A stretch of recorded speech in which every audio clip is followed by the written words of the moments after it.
Halo sahabatku, selamat datang kembali di channel Kita Bercerita. Kali ini akan menceritakan tentang saat ziarah ke makam suamiku di 40 hari kematiannya. Anakku berkata, "Ibu, itu ayah masih hidup." Ayah memeluk tante cantik. Aku syok dan bingung. Ternyata suamiku dan mertua memalsukan kematiannya demi menikahi wanita lain dan menguasai hartaku. Sebelum ceritanya dimulai, silahkan tulis di kolom komentar dari kota mana saja kalian berasal. Jangan lupa tekan like dan subscribe, agar channel ini bisa berkembang, dan bisa memberikan cerita yang lebih menarik lagi. Hujan turun perlahan ketika ambulans berhenti di halaman rumah duka. Langit sore tampak kelabu, seolah ikut menyelimuti kesedihan yang memenuhi hati Indah. Kedua tangannya gemetar saat memeluk putra semata wayangnya yang baru berusia 5 tahun. Anak kecil itu belum benar-benar memahami arti kehilangan. Ia hanya terus bertanya mengapa ayahnya tidak kunjung pulang sejak berangkat bekerja keluar kota 3 hari sebelumnya. Indah masih mengingat dengan sangat jelas pagi terakhir sebelum suaminya pergi. Pria itu berpamitan sambil mencium keningnya, lalu mengangkat tubuh kecil putra mereka tinggi-tinggi hingga terdengar tawa riang memenuhi ruang keluarga. "Tunggu ayah pulang, ya. Ayah bawa oleh-oleh," ucapnya sambil tersenyum. Kalimat sederhana itu terus terngiang di kepala Indah. Ia tidak pernah membayangkan bahwa itulah percakapan terakhir yang akan mereka miliki. Menjelang malam, sebuah telepon mengubah seluruh hidupnya. Seseorang mengabarkan bahwa suaminya mengalami kecelakaan lalu lintas di luar kota. Kondisinya disebut sangat parah dan tidak dapat diselamatkan. Berita itu membuat lutut Indah lemas. Dunia seolah berhenti berputar. Air mata mengalir tanpa mampu ia bendung. Namun, bahkan di tengah kesedihan yang begitu dalam, ada sesuatu yang terasa tidak biasa. Jenazah suaminya tidak langsung dibawa pulang. Baru keesokan harinya sebuah ambulans datang dengan peti mati yang sudah tertutup rapat. Beberapa petugas rumah sakit tampak tergesa-gesa menyelesaikan seluruh proses administrasi. Saat Indah melangkah mendekat sambil menangis, ibu mertuanya, Bu Ratna, segera menghadangnya. "Jangan dibuka, Indah," katanya tegas. "Kondisi jenazah sudah rusak parah akibat kecelakaan. Ibu tidak ingin kamu mengingat wajahnya seperti itu." Indah terdiam. Air matanya semakin deras. Ia ingin melihat wajah suaminya untuk terakhir kalinya. Ia ingin memastikan bahwa pria yang selama ini menjadi pendamping hidupnya benar-benar telah pergi. Namun tatapan keras Bu Ratna membuat langkahnya terhenti. Beberapa kerabat juga ikut membujuk. "Ikhlaskan saja, Indah. Lebih baik kenang wajah almarhum saat masih sehat." Dalam keadaan hati yang hancur, Indah akhirnya mengangguk pelan. Ia memilih mempercayai keluarga suaminya. Prosesi pemakaman berlangsung sangat cepat. Peti mati langsung dibawa ke pemakaman tanpa sempat dibuka sedikit pun. Tidak ada seorang pun yang benar-benar melihat wajah jenazah. Semua orang hanya menerima penjelasan bahwa kecelakaan itu telah merusak kondisi tubuh almarhum sehingga peti harus tetap tertutup. Di depan pusara yang masih basah oleh tanah merah, Indah memeluk putranya erat-erat. "Ibu, ayah tidur di sini?" tanya anak kecil itu dengan polos. Indah menahan tangis. "Iya, Nak. Kita doakan ayah supaya tenang." Sejak hari itu, hidup Indah berubah sepenuhnya. Rumah yang dahulu dipenuhi tawa kini terasa sunyi. Setiap sudut mengingatkannya pada suaminya. Gelas kopi yang biasa digunakan masih berada di meja makan. Jaket favoritnya masih tergantung rapi di belakang pintu. Aroma parfumnya bahkan masih samar tercium di dalam lemari. Namun, kesedihan itu tidak berlangsung lama tanpa gangguan. Beberapa hari setelah pemakaman, Bu Ratna mulai sering datang ke rumah. Awalnya, Indah mengira ibu mertuanya hanya ingin menemani dirinya dan cucunya melewati masa berkabung. Akan tetapi, perlahan-lahan pembicaraan Bu Ratna mulai berubah. "Mana buku tabungan almarhum?" tanyanya suatu pagi. Indah sedikit bingung. "Masih saya simpan, Bu. Serahkan ke ibu saja. Biar semua urusan warisan cepat selesai." Indah menurut. Ia menyerahkan buku tabungan yang diminta. Keesokan harinya, Bu Ratna kembali datang. Kunci brankas perusahaan juga berikan. sertifikat rumah, surat kendaraan, dan dokumen usaha sekalian. Semua harus dikumpulkan. Indah mulai merasa heran. Memangnya harus sekarang, Bu? Kalau tidak sekarang, nanti urusannya makin rumit. Kamu tidak paham administrasi. Biar ibu yang mengurus. Nada bicara itu terdengar seperti perintah, bukan permintaan. Meski muncul keraguan di dalam hati, Indah tetap berusaha berpikir baik. Ia menganggap ibu mertuanya sedang membantu membereskan semua peninggalan suaminya. Hari demi hari berlalu. Bu Ratna semakin sering membawa map-map dokumen keluar dari rumah. Ia juga beberapa kali meminta Indah menandatangani berkas yang disebut sebagai syarat pengurusan warisan. Untungnya, ayah Indah sejak dulu selalu mengajarkan satu hal. Jangan pernah menandatangani dokumen sebelum membacanya sampai selesai. Karena nasihat itulah, Indah selalu membaca setiap lembar dengan teliti. Jika ada bagian yang tidak dipahami, ia memilih menunda tanda tangan. Sikap itu rupanya membuat Bu Ratna beberapa kali terlihat kesal. Kamu terlalu banyak curiga. Ibu ini keluarga sendiri. Indah hanya tersenyum tipis. Bukan curiga, Bu. Saya hanya ingin memastikan semuanya benar. Jawaban itu membuat suasana mendadak hening. Sejak saat itu, Indah semakin sering merasakan ada sesuatu yang disembunyikan darinya. Namun ia tidak memiliki bukti apapun. Ia memilih fokus membesarkan putranya sambil perlahan menata kembali hidup yang terasa runtuh. Waktu terus berjalan. Tanpa terasa, tibalah hari ke-40 setelah kepergian suaminya. Pagi itu, Indah mengenakan gamis sederhana berwarna abu-abu dan kerudung putih. Di tangannya tergenggam sebuket bunga segar yang sudah disiapkan sejak subuh. Putranya berjalan di sampingnya sambil membawa botol air untuk menyiram makam ayahnya. Udara di pemakaman terasa tenang. Indah duduk bersimpuh di depan nisan. Bibirnya melantunkan doa dengan suara lirih. Air mata kembali jatuh, membasahi pipinya. Setelah selesai berdoa, ia mengusap batu nisan perlahan. Semoga Allah memberikan tempat terbaik untukmu, bisiknya pelan. Ia berdiri perlahan. Saat itulah putranya tiba-tiba menarik ujung lengan bajunya. Ibu. Indah menoleh sambil tersenyum lemah. Iya, Nak. Anak kecil itu menunjuk ke arah sebuah kafe yang berada tidak jauh dari area pemakaman. Wajahnya tampak begitu yakin. Ibu itu ayah. Indah mengelus kepala putranya. Jangan bercanda, sayang. Namun anak itu kembali menunjuk dengan lebih semangat. Bener, Bu. Ayah lagi peluk tante cantik. Senyum Indah perlahan menghilang. Dengan jantung yang tiba-tiba berdegup sangat keras, ia mengikuti arah telunjuk putranya. Sesaat kemudian, wajah Indah langsung pucat. Jantung Indah berdegup begitu keras hingga napasnya terasa sesak. Tatapannya terpaku ke arah sebuah kafe kecil yang berdiri tidak jauh dari area pemakaman. Dari tempatnya berdiri, ia melihat seorang pria yang sangat dikenalnya. Postur tubuhnya, cara duduknya, bahkan kebiasaan kecilnya saat menyandarkan tangan di sandaran kursi, semuanya begitu mirip dengan suaminya. Pria itu mengenakan kemeja putih berpotongan rapi, jas berwarna gelap, serta jam tangan yang pernah Indah hadiahkan pada ulang tahun pernikahan mereka. Tubuh Indah gemetar. Mustahil. Bisiknya lirih. Di samping pria itu duduk seorang wanita muda berpenampilan anggun. Rambutnya tertata rapi, senyumnya lebar, dan sesekali ia menyentuh lengan pria tersebut dengan penuh keakraban. Beberapa detik kemudian, pria itu tertawa lepas. Tawa yang selama bertahun-tahun begitu akrab di telinga Indah. Lalu, pria itu merangkul bahu wanita tersebut dengan hangat. Tidak lama kemudian, ia memeluk wanita itu sambil tersenyum bahagia. Pemandangan itu membuat dunia Indah seolah berhenti berputar. Air mata yang belum sempat mengering kembali mengalir. Ibu itu ayah, kan? Tanya putranya dengan polos.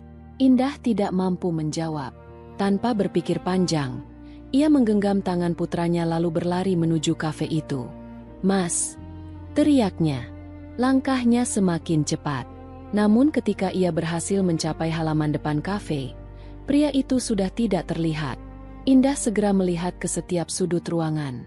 Ia memeriksa meja demi meja. Tidak ada. Ia berlari ke area parkir. Tetap tidak ada. Seolah pria yang baru beberapa detik lalu dilihatnya menghilang begitu saja. Dengan napas terengah-engah, Indah menghampiri seorang pegawai kafe. "Maaf, Mas. Tadi ada pasangan duduk di meja dekat jendela. Pria memakai jas hitam dan kemeja putih. Kemana mereka pergi?" Pegawai itu tampak kebingungan. "Maaf, Bu. Dari tadi meja dekat jendela memang kosong." Indah mengernyit. "Tidak mungkin. Saya melihat sendiri." Pegawai itu menoleh ke arah rekan kerjanya. "Kalian lihat pasangan yang Ibu maksud?" Dua pegawai lain saling berpandangan sebelum menggeleng pelan. "Tidak ada, Bu." Jawaban itu membuat Indah semakin bingung. Ia bahkan memperlihatkan foto suaminya yang masih tersimpan di telepon genggam. Apakah tadi ada pria seperti ini? Ketiga pegawai itu kembali menggeleng. "Maaf, Bu. Kami tidak pernah melihatnya." Indah menundukkan kepala. Apakah matanya telah mempermainkannya? Namun saat ia hendak meninggalkan kafe, putranya kembali menarik tangannya. "Ibu." "Iya, Nak. Itu benar Ayah. Aku tidak salah lihat." Anak kecil itu mengatakannya dengan penuh keyakinan. Bukan seperti anak yang sedang berimajinasi. Tatapan matanya begitu jujur hingga membuat hati Indah kembali dipenuhi tanda tanya. Sepanjang perjalanan pulang, tidak satu pun dari mereka banyak berbicara. Indah berusaha mengingat setiap detail yang baru saja dilihatnya.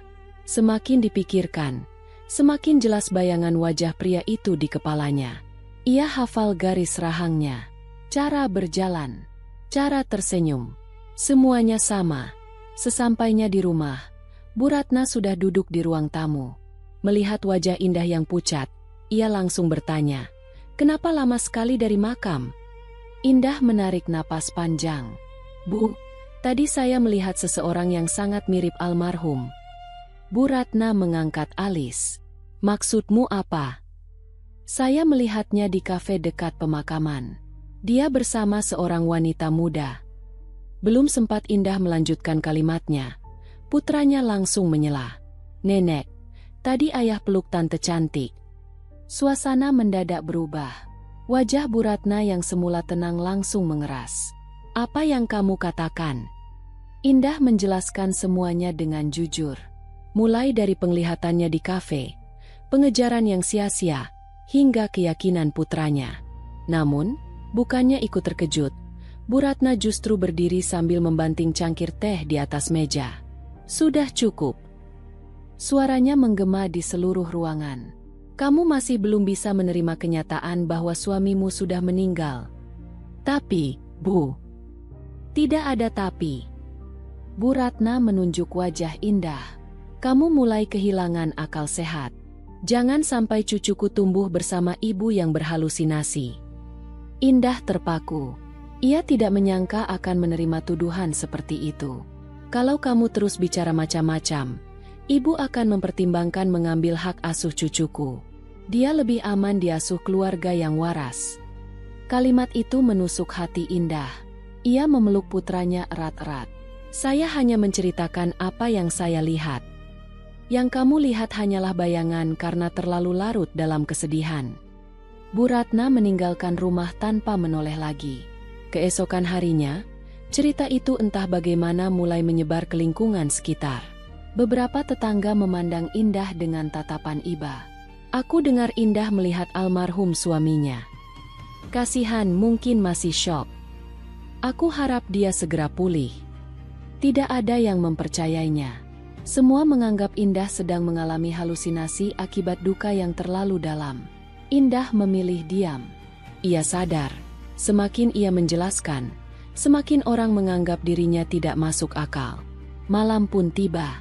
Setelah menidurkan putranya, Indah masuk ke kamar yang dahulu ia tempati bersama suaminya. Ruangan itu masih sama. Foto keluarga masih berdiri di atas meja. Kemeja-kemeja suaminya masih tersusun rapi. Perlahan ia membuka lemari kayu yang sejak pemakaman belum pernah ia rapikan. Tangannya menyentuh satu persatu barang peninggalan suaminya. Dompet lama, sabuk kulit, map berisi beberapa dokumen pribadi. Namun, saat membuka laci bagian bawah, Indah mendadak terdiam. Ia mengernyit. Sebentar. Laci itu seharusnya menyimpan sebuah telepon genggam cadangan milik suaminya. Ponsel yang hanya digunakan untuk keperluan pekerjaan. Dulu, Indah sendiri yang meletakkannya di sana. Kini, ponsel itu sudah tidak ada. Bulu kuduknya perlahan meremang. Siapa yang mengambilnya? Mengapa baru sekarang ia menyadarinya? Dengan tangan yang mulai gemetar, Indah mengambil telepon genggam miliknya. Ia membuka daftar kontak lama. Nama suaminya masih tersimpan. Beberapa detik ia hanya menatap layar. Lalu, dengan hati yang dipenuhi rasa takut sekaligus harapan, ia menekan tombol panggil. Telepon mulai berdering. Indah menahan napas. Nomor itu masih aktif. Panggilan itu terus berdering. 1 kali, 2 kali, 3 kali. Indah menggenggam teleponnya semakin erat. Jantungnya berdetak begitu cepat hingga telapak tangannya mulai berkeringat. Tidak ada jawaban. Beberapa saat kemudian, panggilan terputus dengan sendirinya. Indah kembali mencoba. Hasilnya tetap sama. Nomor itu masih aktif, tetapi tidak pernah diangkat. Ia menatap layar telepon dengan tatapan kosong. Jika suaminya benar-benar telah meninggal dunia, mengapa nomor itu masih bisa menerima panggilan? Mengapa kartu tersebut belum dinonaktifkan? Malam itu Indah hampir tidak bisa memejamkan mata. Semakin ia mencoba meyakinkan dirinya bahwa semua hanyalah kebetulan, semakin banyak pertanyaan yang bermunculan di dalam pikirannya. Keesokan paginya, setelah mengantar putranya ke taman kanak-kanak, Indah memutuskan melakukan sesuatu yang selama ini tidak pernah terpikirkan olehnya. Ia pergi ke rumah sakit tempat suaminya dinyatakan meninggal.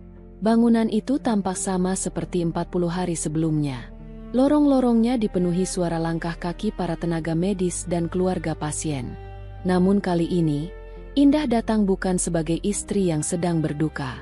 Ia datang untuk mencari jawaban. Di bagian administrasi, Indah memperkenalkan diri dan menjelaskan bahwa ia ingin memastikan kembali seluruh dokumen mengenai kematian suaminya. Petugas menerima berkas identitasnya dengan ramah. "Silakan tunggu sebentar, Bu." Beberapa menit kemudian, petugas kembali membawa map berisi salinan dokumen. Indah membacanya perlahan. Semakin lama ia membaca, semakin besar rasa heran yang muncul. Ia lalu bertanya, "Maaf, saya ingin bertemu dokter yang menandatangani surat kematian ini." Petugas melihat nama pada berkas, lalu menggeleng pelan. "Dokter tersebut sudah tidak bekerja di sini, Bu." "Sejak kapan?" "Beberapa hari setelah surat itu diterbitkan." Indah mengangkat wajahnya. "Apakah saya bisa mendapatkan alamat atau nomor beliau?" "Maaf, kami tidak diperkenankan memberikan data pribadi mantan pegawai." Jawaban itu membuat rasa penasarannya semakin besar. Indah tidak menyerah. Ia menuju ruang perawatan tempat suaminya dulu disebut sempat mendapatkan penanganan. Seorang perawat senior yang sedang bertugas menyambutnya dengan sopan. "Maaf mengganggu. Saya hanya ingin memastikan beberapa hal mengenai suami saya." Perawat itu mencoba mengingat. Setelah beberapa saat, ia berkata pelan, "Saya memang bertugas malam itu. Yang saya ingat, keluarga datang cukup cepat." "Keluarga?" "Iya." Setelah administrasi selesai, jenazah langsung dibawa. Indah mengangguk pelan. "Lalu, apakah dilakukan autopsi?" Perawat itu tampak berpikir. "Seingat saya, tidak ada autopsi lengkap." Indah terdiam. Bukankah kecelakaan berat biasanya memerlukan pemeriksaan lebih rinci? Perawat itu terlihat ragu sebelum menjawab. "Itu keputusan dokter dan pihak keluarga, Bu. Saya hanya menjalankan tugas." Indah mengucapkan terima kasih, tetapi pikirannya semakin dipenuhi keganjilan. Ia kembali membuka salinan dokumen yang dibawanya. Tidak ada laporan autopsi lengkap. Tidak ada rincian pemeriksaan forensik. Semua terasa terlalu singkat. Ia lalu kembali menuju bagian administrasi. "Maaf, Apakah ada foto identifikasi jenazah sebelum peti ditutup? Petugas membuka data di komputer. Beberapa saat kemudian ia menggeleng. Maaf, Bu. Tidak ada foto identifikasi yang tersimpan. Indah mengerutkan kening. Tidak ada sama sekali. Yang ada hanya dokumen administrasi penyerahan jenazah. Indah menarik napas panjang. Selama ini ia terlalu larut dalam kesedihan hingga tidak pernah mempertanyakan hal-hal yang sebenarnya sangat penting. Perlahan, satu demi satu kenangan tentang hari pemakaman kembali muncul di benaknya. Ia mengingat bagaimana ambulans datang dengan peti yang sudah tertutup rapat. Ia mengingat Bu Ratna yang melarang siapapun mendekat. Ia mengingat para pelayat yang hanya bisa melihat peti dari kejauhan. Dan yang paling membuat dadanya sesak, ia baru sadar bahwa dirinya sendiri tidak pernah melihat wajah suaminya untuk terakhir kali. Tidak pernah. Sama sekali tidak pernah. Kesadaran itu membuat bulu kuduknya meremang. Apakah selama ini ia benar-benar telah menguburkan suaminya?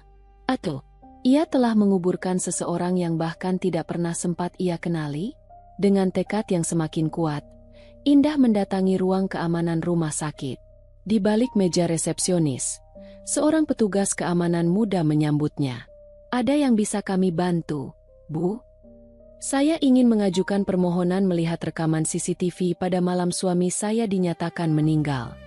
Petugas itu tampak terkejut. Maaf, Bu. Untuk rekaman CCTV harus melalui prosedur resmi. Saya hanya ingin memastikan beberapa hal. Petugas membuka komputer sebentar, lalu menggeleng. Maaf sekali, data pada tanggal tersebut sudah tidak tersedia. Sudah dihapus. Iya, Bu. Masa penyimpanannya sudah berakhir. Jawaban itu membuat bahu Indah perlahan turun. Harapan yang baru tumbuh seakan kembali memudar. Ia mengucapkan terima kasih lalu berjalan keluar rumah sakit dengan langkah pelan. Saat melewati pos keamanan di pintu gerbang, seorang satpam tua yang sedang menyapu halaman memperhatikannya. Pria berusia sekitar 60 tahun itu menunggu hingga suasana sepi sebelum memanggil dengan suara pelan. Bu, sebentar. Indah menghentikan langkahnya. Ada apa, Pak? Satpam itu menoleh ke kanan dan kiri, memastikan tidak ada orang lain yang mendengar. Wajahnya terlihat bimbang. Saya sebenarnya tidak tahu banyak. Indah menunggu dengan sabar. Tapi malam itu, memang ada sesuatu yang terasa aneh. Jantung Indah kembali berdegup kencang. Maksud Bapak? Satpam itu menarik napas panjang. Saya tidak berani menjelaskan di sini. Saya hanya petugas biasa. Ia merogoh saku seragamnya, lalu mengeluarkan secari kertas yang sudah terlipat. Kertas itu diselipkan perlahan ke tangan Indah. Orang ini bekerja shift malam bersama saya waktu itu. Indah membuka sedikit lipatan kertas tersebut. Di sana hanya tertulis sebuah nama dan nomor telepon. Kalau Ibu ingin tahu apa yang sebenarnya terjadi malam itu. Satpam tua itu menatap Indah dengan wajah serius. Cobalah hubungi orang ini. Malam itu, Indah berkali-kali menatap secari kertas yang diberikan satpam tua di rumah sakit. Di sana hanya tertulis sebuah nama, Budi, beserta sebuah nomor telepon. Dengan hati berdebar, Indah menghubunginya. Beberapa kali nada sambung terdengar sebelum akhirnya seorang pria mengangkat telepon. Halo. Maaf, apakah benar ini Pak Budi? Nama saya Indah. Saya istri dari almarhum yang dinyatakan meninggal akibat kecelakaan sekitar 40 hari lalu. Nomor Bapak diberikan oleh seorang satpam rumah sakit. Di seberang telepon terdengar keheningan beberapa saat. Lebih baik kita bertemu saja, Bu. Keesokan sore, mereka bertemu di sebuah warung kopi sederhana yang cukup jauh dari rumah sakit. Pak Budi tampak gelisah sejak awal. Berkali-kali ia melihat ke sekeliling sebelum mulai berbicara. Sebenarnya saya sudah tidak bekerja di rumah sakit itu lagi. Kenapa, Pak? Tanya Indah pelan. Saya memilih mengundurkan diri. Ia menghela napas panjang. Sampai sekarang saya masih memikirkan kejadian malam itu. Jantung Indah kembali berdegup lebih cepat. Apa yang sebenarnya Bapak lihat? Pak Budi menundukkan kepala sejenak, seolah sedang mengumpulkan keberanian. Saat itu saya bertugas di lorong belakang ruang perawatan. Sekitar beberapa jam sebelum kabar kematian diumumkan, saya melihat seorang pria keluar dari salah satu ruangan. Indah menggenggam cangkir di depannya. "Apakah Bapak mengenali pria itu?"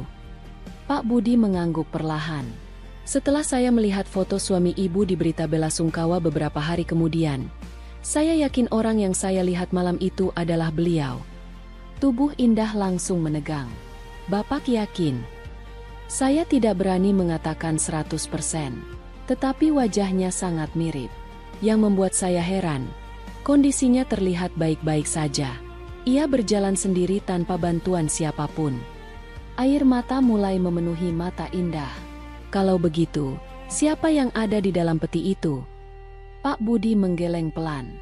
"Itu yang saya tidak tahu." Ia kembali melanjutkan ceritanya. Pria itu keluar melalui pintu belakang rumah sakit. Di sana sudah menunggu sebuah mobil sedan hitam.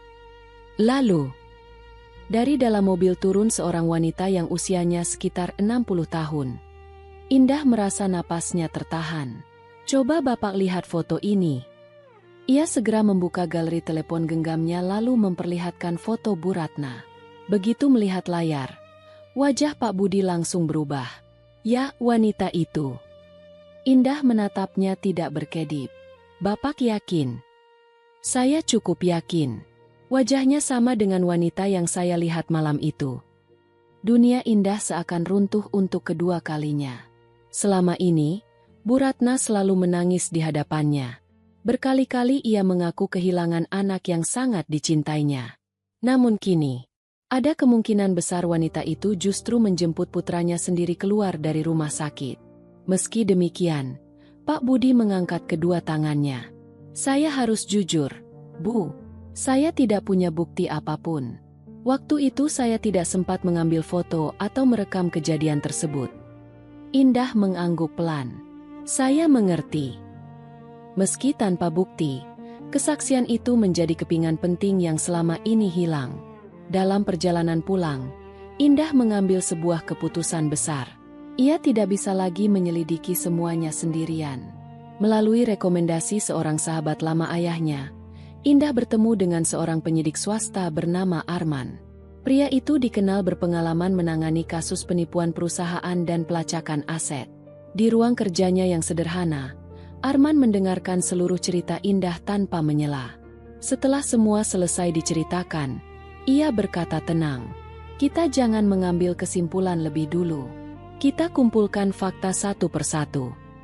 Indah mengangguk setuju. Penyelidikan pun dimulai. Langkah pertama adalah melacak nomor telepon lama milik suaminya yang masih aktif. Beberapa hari kemudian, Arman datang membawa laporan awal. Nomor itu masih digunakan. Indah langsung menegakkan tubuhnya. "Di mana?" "Tidak menetap." Arman membuka peta digital. Dalam 3 minggu terakhir, sinyalnya terlacak berpindah dari Jakarta ke Bandung, kemudian ke Surabaya, lalu kembali lagi ke Jakarta. Indah memandangi titik-titik lokasi tersebut dengan perasaan campur aduk. Jika suaminya benar-benar telah meninggal, mustahil telepon itu terus berpindah mengikuti perjalanan seseorang. Belum selesai sampai di situ, Arman kembali membuka map lain. "Kami juga menemukan beberapa transaksi kartu kredit.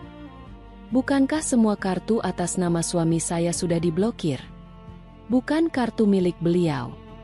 Lalu, kartu-kartu ini menggunakan identitas orang lain." Indah mengernyit. Tapi, pola penggunaannya menarik. Semua transaksi terjadi di lokasi yang sama dengan sinyal nomor telepon tersebut. Arman kemudian mengeluarkan beberapa lembar hasil cetak rekaman kamera pengawas dari salah satu bank yang berhasil diperoleh melalui jalur resmi penyelidikan. "Silakan Ibu lihat." Tangan Indah bergetar saat menerima foto-foto itu. Pada gambar pertama terlihat seorang pria memakai topi dan kacamata. Pada gambar berikutnya, pria itu sedikit menoleh ke arah kamera. Meski berusaha menyamarkan penampilan, garis rahang, bentuk hidung, serta cara berdirinya tidak mungkin salah. Air mata Indah perlahan jatuh. "Itu!" Suara Indah tercekat. Itu suami saya. Arman mengangguk pelan. Ibu mengenalinya. Saya hidup bertahun-tahun bersamanya. Saya tidak mungkin keliru. Ruangan mendadak hening. Arman menutup map di hadapannya, lalu menatap Indah dengan wajah serius. Selama ini saya hanya percaya pada bukti. Ia berhenti sejenak sebelum melanjutkan. Dan bukti-bukti yang mulai terkumpul mengarah pada satu kesimpulan. Jantung Indah berdetak semakin keras. Arman menarik napas dalam. Bu. Tatapannya tidak bergeser sedikit pun. Suami ibu memang belum meninggal. Ucapan Arman masih terngiang jelas di telinga Indah. Bu, suami ibu memang belum meninggal. Kalimat itu memang menyakitkan. Namun, bagi Indah, rasa sakit jauh lebih mudah dihadapi daripada hidup dalam kebohongan. Ia mengusap air matanya, lalu menatap Arman dengan sorot mata yang jauh lebih tenang dibanding beberapa hari sebelumnya. Apa langkah kita berikutnya? Arman membuka sebuah map tebal yang berisi hasil penelusuran awal terhadap kondisi keuangan suami Indah. Saya rasa ibu harus siap mendengar kenyataan yang tidak mudah. Indah mengangguk pelan. Saya siap. Arman menggeser beberapa lembar dokumen ke hadapan Indah. 6 bulan sebelum kecelakaan yang diumumkan itu, suami ibu mengajukan beberapa pinjaman usaha kepada lembaga pembiayaan dan sejumlah investor. Indah membaca satu persatu dokumen tersebut. Nilainya tidak kecil, bahkan mencapai puluhan miliar rupiah. Ia mengernyit. Kenapa saya tidak pernah tahu? Karena sebagian besar pinjaman itu diajukan menggunakan perusahaan lain sebagai perantara. Nama suami ibu tidak terlalu terlihat, tetapi kami berhasil menemukan hubungan kepemilikannya. Arman kemudian menunjukkan laporan berikutnya. Sebagian besar usaha itu gagal. Gagal? Iya. Investasi yang dilakukan tidak memberikan keuntungan. Bahkan beberapa proyek berhenti di tengah jalan. Indah terdiam. Selama ini suaminya selalu pulang dengan wajah tenang. Ia tidak pernah memperlihatkan bahwa bisnisnya sedang mengalami masalah sebesar itu. Arman melanjutkan penjelasannya. Beberapa kreditur mulai menagih. Ada pula yang sudah mengirimkan somasi.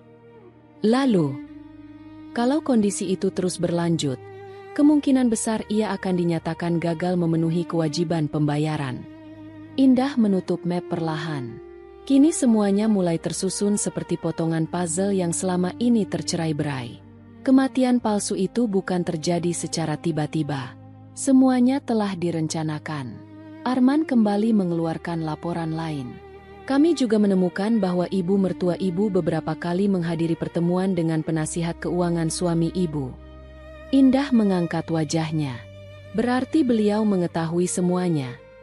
Bukan hanya mengetahui. Arman menunjuk beberapa bukti perjalanan dan catatan pertemuan. Beliau diduga ikut membantu menyusun langkah-langkah setelah kematian palsu itu diumumkan. Dadanya terasa sesak.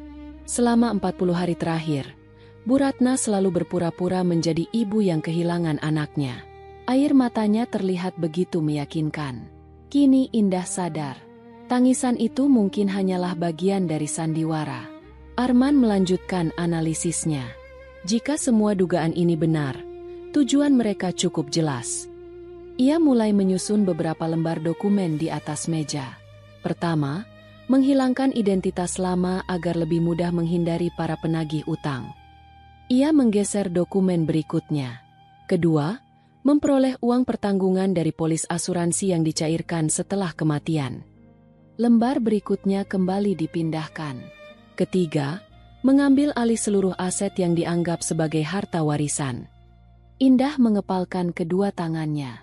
Selama ini Bu Ratna memang terus mendesaknya menyerahkan berbagai dokumen penting dengan alasan mengurus warisan. Kini semuanya masuk akal.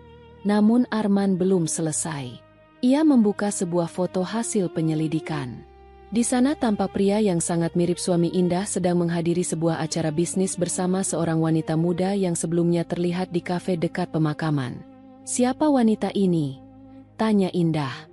Putri seorang pengusaha besar. Indah menatap foto itu tanpa berkedip. Hubungan mereka.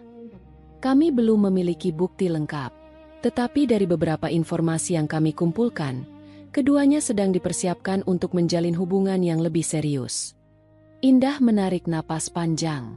Jadi benar, setelah memalsukan kematiannya, suaminya berencana memulai kehidupan baru dengan identitas baru. Bukan hanya bebas dari utang, tetapi juga mendapatkan dukungan modal dari keluarga calon istrinya. Semua dilakukan sambil membiarkan Indah menghadapi duka dan membesarkan anak mereka seorang diri. Ruangan kembali hening. Beberapa menit kemudian, Arman berkata pelan. Namun ada satu temuan yang justru sangat menarik. Ia mengeluarkan map berwarna biru tua. Ini berkaitan dengan perusahaan keluarga. Indah langsung memperhatikannya. Saya kira perusahaan itu atas nama suami saya. Itulah yang selama ini diyakini banyak orang. Arman membuka salinan akta perusahaan, dokumen kepemilikan saham, dan beberapa perjanjian lama. Secara operasional memang suami ibu yang sering tampil sebagai pimpinan. Tapi, secara hukum, kepemilikan mayoritas tidak pernah berada di tangan beliau. Indah membaca nama pemegang saham utama. Matanya perlahan membesar.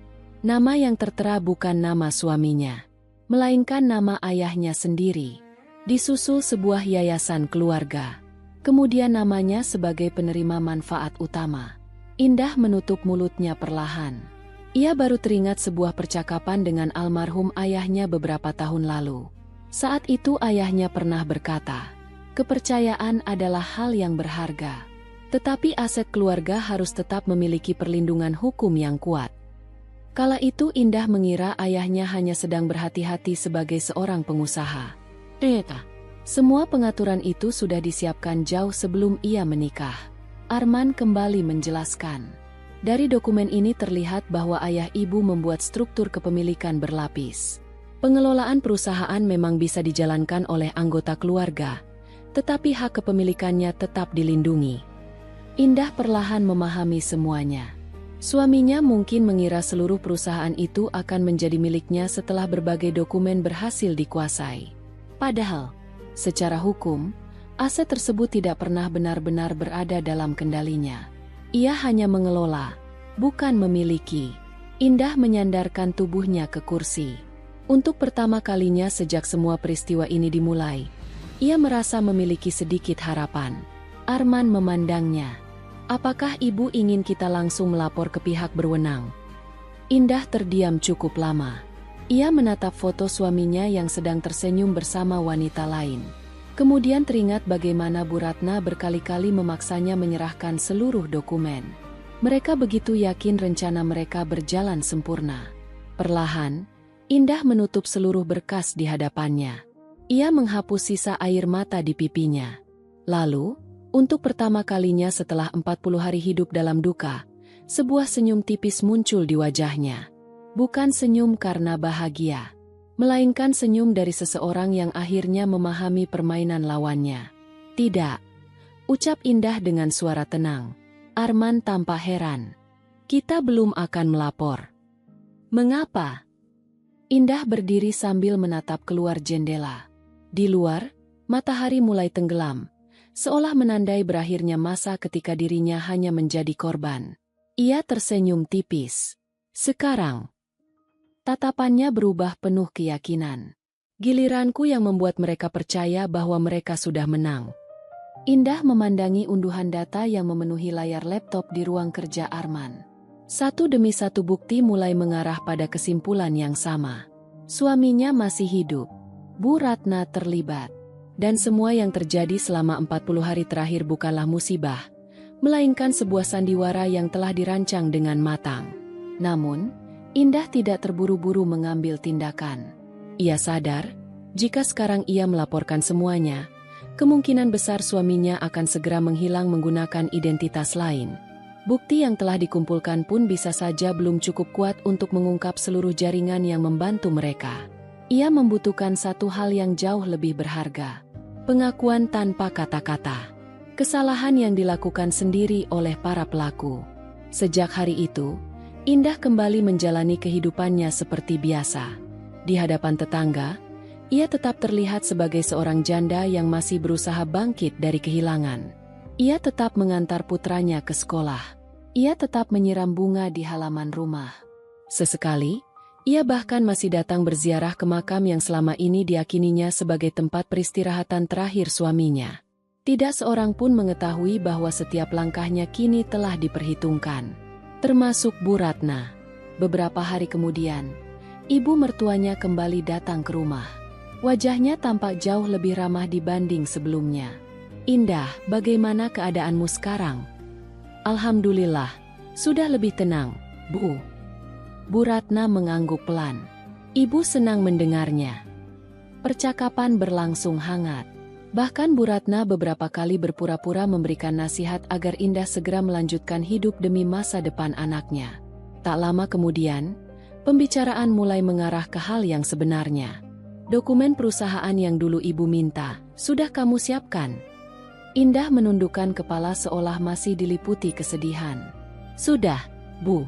Saya juga sudah tidak sanggup mengurus semuanya sendiri." Mata Bu Ratna tampak berbinar. "Bagus. Serahkan saja kepada ibu. Biar semua urusan selesai." Indah berjalan menuju lemari arsip, lalu mengeluarkan sebuah map tebal. Ia menyerahkannya tanpa banyak bicara. Bu Ratna menerimanya dengan senyum yang sulit disembunyikan. "Keputusanmu sudah benar." Padahal, map yang baru saja dibawa pulang oleh Bu Ratna hanyalah salinan dokumen yang telah disiapkan secara khusus oleh tim hukum Indah. Seluruh isinya merupakan dokumen yang tidak memiliki akibat hukum terhadap aset-aset utama keluarga. Dokumen asli sudah lama dipindahkan ke tempat yang aman. Malam harinya, Indah bertemu Arman bersama tim yang kini ikut membantunya. Di ruang rapat sederhana itu hadir seorang auditor forensik, seorang notaris, serta seorang pengacara yang telah mempelajari seluruh struktur kepemilikan perusahaan keluarga Indah. "Bagaimana hasil hari ini?" tanya Indah.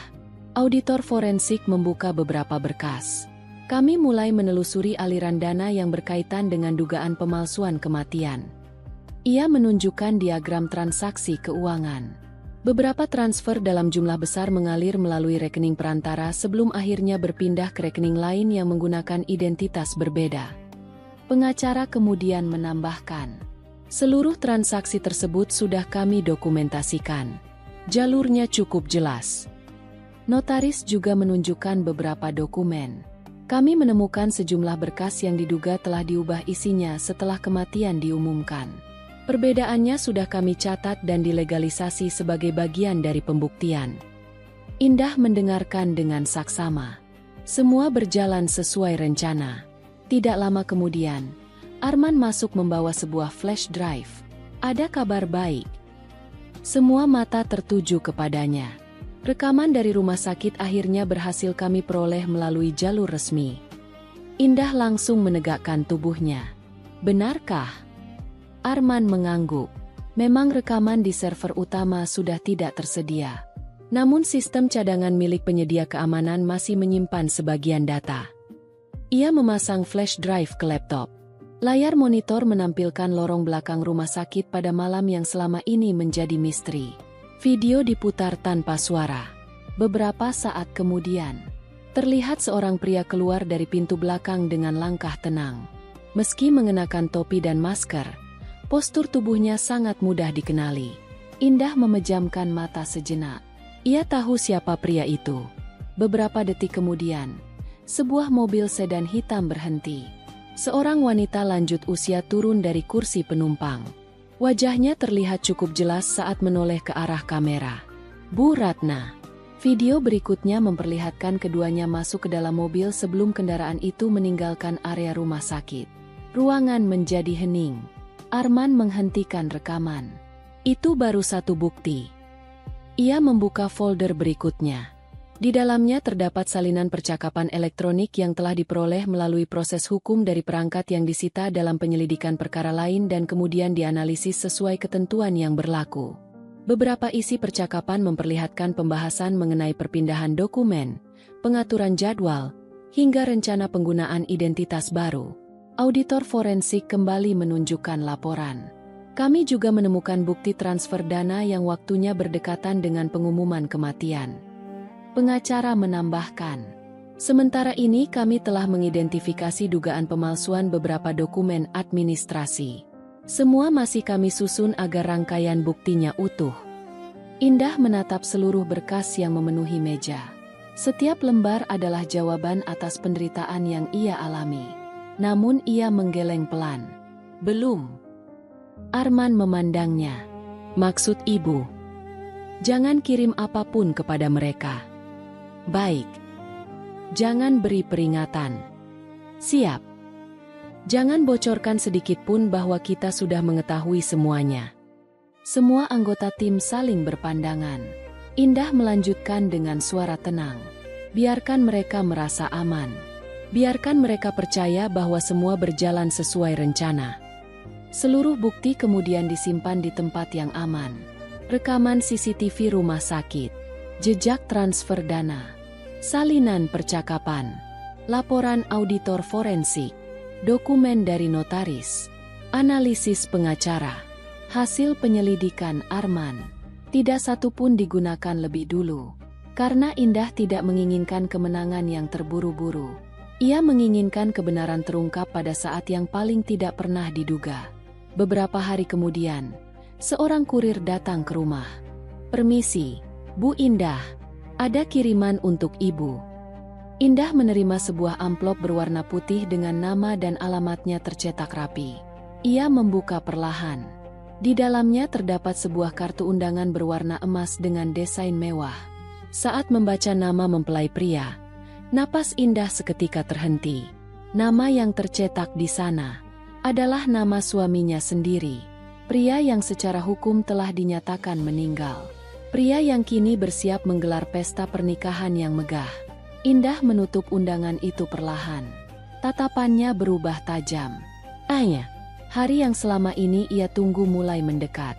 Sinar matahari sore memantul di dinding sebuah hotel mewah yang dipenuhi rangkaian bunga putih dan lampu kristal. Deretan mobil mewah memenuhi area parkir. Para tamu berdatangan mengenakan pakaian terbaik mereka sambil saling mengucapkan selamat kepada kedua calon mempelai. Di antara keramaian itu, Indah melangkah turun dari mobil dengan pakaian sederhana berwarna biru tua. Ia tidak datang untuk merusak acara. Ia datang untuk menyaksikan sendiri akhir dari sandiwara yang telah menghancurkan keluarganya. Di sampingnya, Arman berdiri beberapa langkah di belakang bersama tim pengacara. Mereka tidak banyak berbicara. Semua sudah dipersiapkan dengan sangat matang. Indah menggenggam undangan yang beberapa hari lalu dikirim ke rumahnya. Panitia penerima tamu memeriksa nama pada daftar undangan. "Silakan masuk, Bu." Indah mengangguk pelan. Begitu memasuki ballroom, berbagai pasang mata langsung tertuju kepadanya. Beberapa tamu mulai berbisik. "Itu bukankah istri almarhum? Kenapa dia datang? Apa dia belum bisa menerima kenyataan?" Bisik-bisik itu terdengar jelas. Namun Indah tetap berjalan dengan tenang. Di atas pelaminan, pria yang selama 40 hari ia tangisi berdiri dengan setelan jas hitam yang elegan.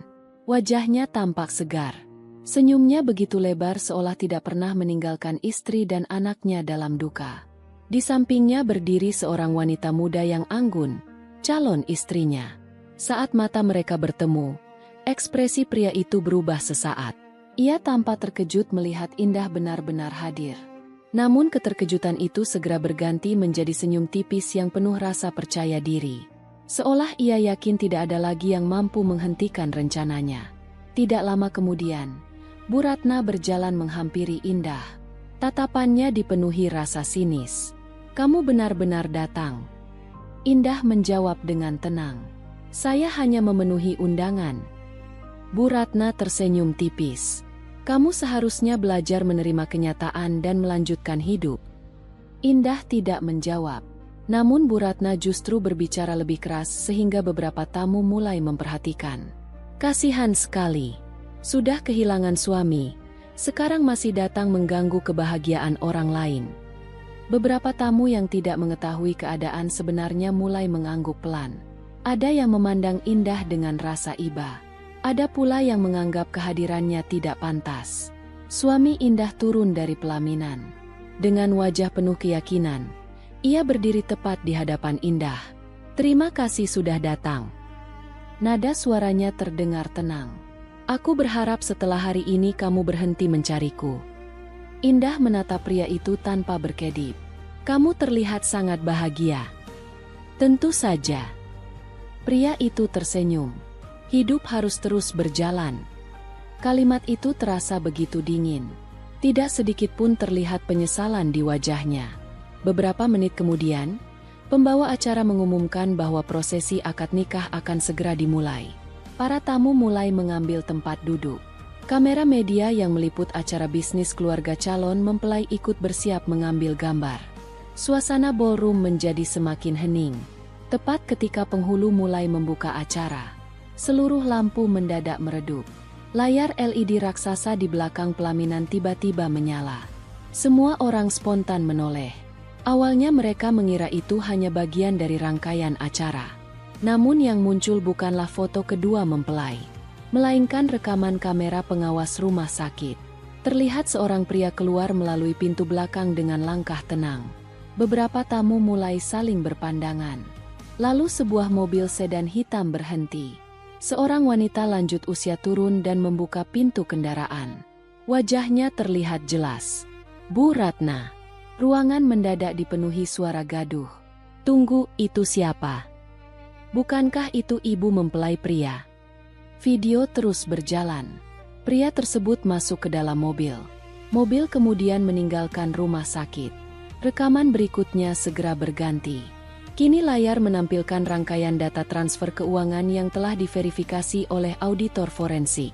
Tanggal transaksi, nominal dana, alur perpindahan rekening. Semuanya tersusun secara berurutan. Lalu muncul dokumen administrasi yang memperlihatkan adanya perubahan data dan dugaan pemalsuan beberapa berkas. Setelah itu, terdengar rekaman percakapan yang diputar melalui pengeras suara ballroom. Suara dalam rekaman membahas pengaturan dokumen, perpindahan identitas, dan rencana setelah kabar kematian diumumkan. Wajah para tamu berubah drastis. Beberapa berdiri dari kursi. Sebagian lagi mengeluarkan telepon genggam untuk merekam kejadian tersebut. Calon istri baru memandang calon suaminya dengan wajah pucat. "Apa ini?" Pria itu tidak langsung menjawab. Ia hanya menatap layar dengan napas yang mulai tidak teratur. Ayah calon mempelai wanita berdiri dari kursinya. "Jelaskan sekarang juga." Tidak ada jawaban. Suasana ballroom yang semula penuh ucapan selamat berubah menjadi penuh pertanyaan. Di luar gedung, beberapa awak media yang mendapatkan informasi mengenai perkembangan kasus mulai berdatangan. Kamera dan mikrofon memenuhi pintu masuk hotel. Tidak lama kemudian, beberapa petugas kepolisian memasuki ballroom dengan sikap tenang dan profesional. Mereka membawa surat tugas untuk melakukan pemeriksaan berdasarkan laporan dan bukti yang telah disampaikan melalui kuasa hukum Indah. Para tamu memberi jalan. Ruangan menjadi sunyi. Semua mata kini tertuju kepada pria yang selama ini dipercaya telah meninggal dunia. Namun di luar dugaan semua orang, pria itu justru tertawa pelan. Kemudian tawanya semakin keras. Ia memandang Indah dengan senyum penuh kesombongan. "Baik," katanya sambil merapikan jasnya. "Anggap saja semua yang ada di layar itu benar." Ia melangkah beberapa langkah mendekati Indah. "Tapi semua perusahaan itu tetap milikku." Beberapa tamu kembali saling berpandangan. Mereka menunggu jawaban Indah. Sementara polisi belum bergerak lebih jauh. Indah menatap mantan suaminya dengan wajah yang sangat tenang. Tidak ada lagi air mata. Perlahan, senyum tipis muncul di wajahnya. Ballroom yang beberapa menit sebelumnya dipenuhi tepuk tangan kini berubah sunyi. Semua tamu berdiri dengan wajah tegang. Tidak ada lagi senyum bahagia. Tidak ada lagi ucapan selamat. Yang tersisa hanyalah tatapan penuh kebingungan kepada pria yang selama ini mereka yakini sebagai sosok pengusaha sukses. Mantan suami Indah masih berdiri dengan kepala tegak. Ia baru saja berkata bahwa seluruh perusahaan tetap akan menjadi miliknya. Indah tidak langsung menjawab. Ia melangkah perlahan menuju meja tempat tim kuasa hukumnya berdiri. Pengacaranya menyerahkan sebuah map berwarna hitam yang sejak awal belum pernah dibuka. "Ini adalah dokumen terakhir," ucap Indah dengan tenang. Seluruh perhatian tertuju kepadanya. Indah membuka map itu satu persatu. Di dalamnya terdapat akta pendirian perusahaan, perjanjian keluarga, serta ketentuan perlindungan aset yang dibuat bertahun-tahun sebelumnya oleh almarhum ayahnya melalui proses hukum yang sah. Pengacaranya kemudian berbicara agar seluruh tamu memahami isi dokumen tersebut. Jauh sebelum Ibu Indah menikah, pendiri perusahaan telah membentuk sistem perlindungan aset keluarga. Sistem ini dibuat untuk menjaga perusahaan dari tindakan yang bertentangan dengan hukum maupun kepercayaan keluarga. Beberapa tamu mulai memperhatikan dengan saksama. Pengacara melanjutkan. Dalam perjanjian tersebut terdapat ketentuan yang menyatakan bahwa apabila ada pihak yang memperoleh atau mencoba memperoleh hak ekonomi melalui tindakan melawan hukum, termasuk dugaan pemalsuan identitas, penipuan yang berkaitan dengan warisan, atau upaya mengambil aset dengan cara yang tidak sah, maka hak ekonominya gugur sesuai mekanisme yang telah diatur. Ia membuka halaman berikutnya. Dalam keadaan tersebut, kepemilikan saham yang bersangkutan akan dialihkan kepada yayasan keluarga sebagaimana tercantum dalam dokumen ini. Ruangan menjadi semakin hening. Mantan suami Indah langsung merebut salinan dokumen yang diberikan kepadanya. Ia membacanya dengan tergesa-gesa. Semakin banyak halaman yang dibuka, wajahnya semakin pucat. "Ini tidak mungkin." Tangannya mulai gemetar. "Aku yang mengelola perusahaan selama bertahun-tahun." Indah menatapnya dengan tenang. "Kamu memang ikut mengelola perusahaan." Ia berhenti sejenak. "Tetapi mengelola bukan berarti memiliki." Kalimat itu membuat pria tersebut membeku. Selama bertahun-tahun ia mengira seluruh usaha yang berkembang berada dalam genggamannya. Ia begitu yakin bahwa setelah memalsukan kematian dan menguasai dokumen-dokumen penting, seluruh kekayaan keluarga Indah akan menjadi miliknya. Semua yang ia kejar sejak awal hanyalah bayangan. Aset utama perusahaan tidak pernah berada di bawah kepemilikannya. Bu Ratna yang berdiri di sampingnya mulai panik. Ia berusaha mendekati pengacara. "Pasti masih bisa diubah. Kami keluarga." Pengacara menjawab dengan sopan namun tegas. Seluruh ketentuan ini dibuat jauh sebelum peristiwa yang sedang diperiksa terjadi dan telah memiliki kekuatan hukum sesuai prosedur yang berlaku.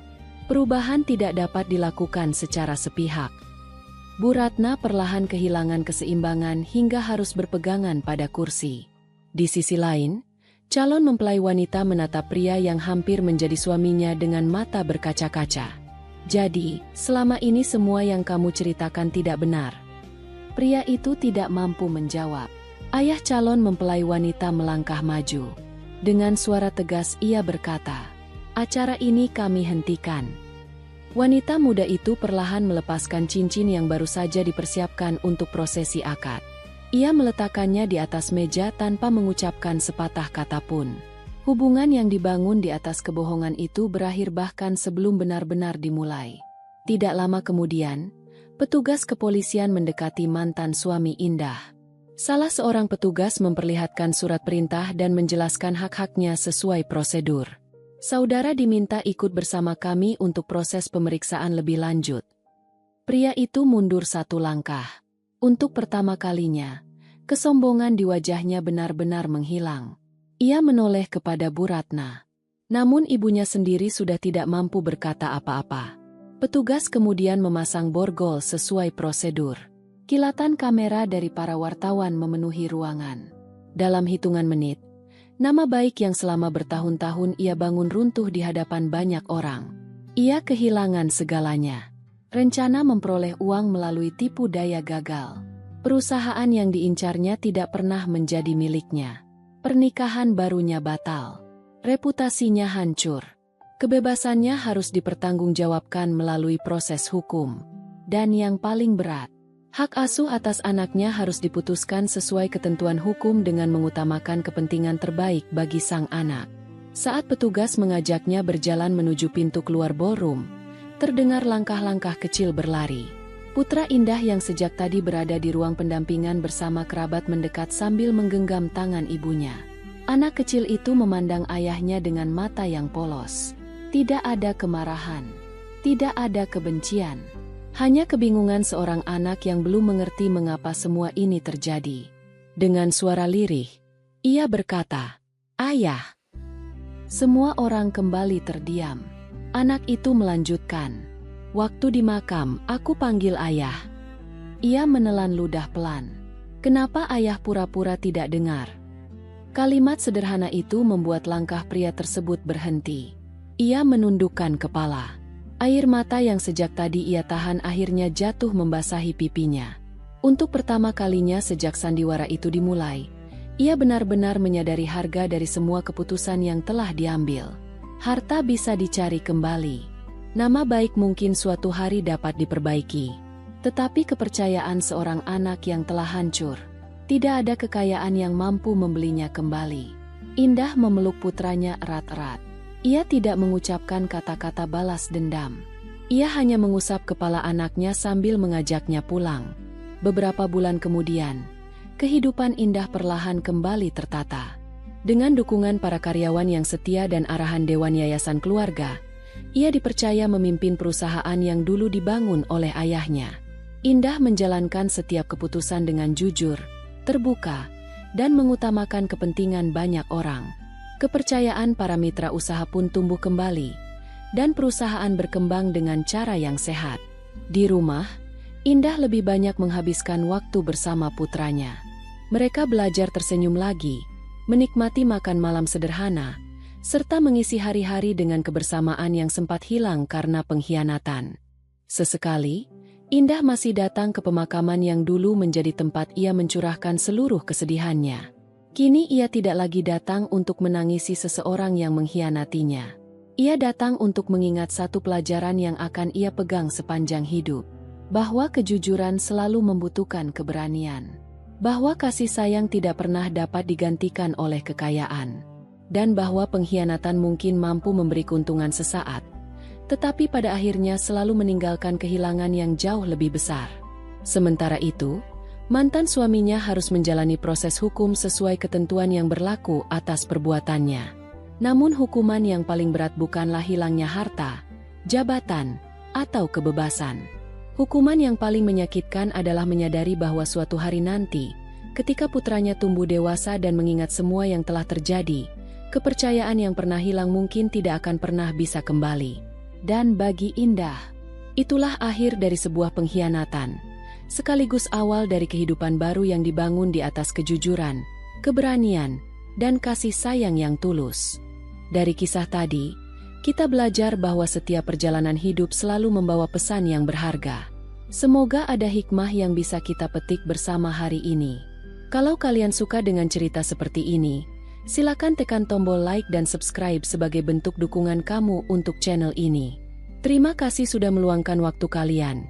Tetaplah menjadi bagian dari channel Kita Bercerita ini, dan sampai jumpa di kisah inspiratif berikutnya.